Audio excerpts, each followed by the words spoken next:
In this video, I'm going to show you how to schedule alternating days off in a 5-day work week. This is your normal schedule, Monday to Friday. And these people wanted to give their employees another day off a week, but they wanted them to alternate. That is, they wanted Monday off the first week, Tuesday off the second week, and so on. So I'm going to run my macro. And so I've gone to my developer tab. I've clicked on macros and I click on extraday and I'm going to run it.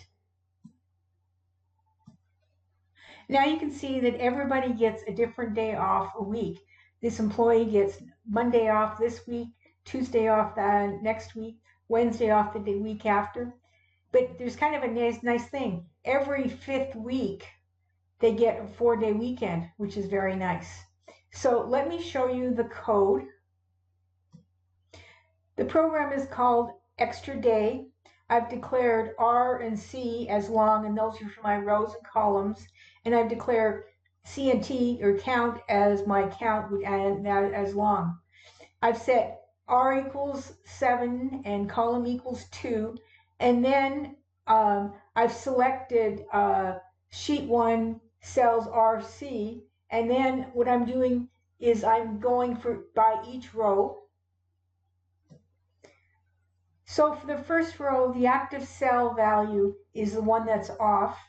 And so then to get the next week off, what I have to do is count 7 days plus 1 day, because the next week is going to be Tuesday off.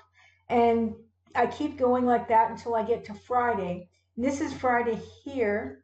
And so then it's going to have to get to Monday. And so I just need to count the weekend. And so then I select the Monday, and then I start all over again and run it again.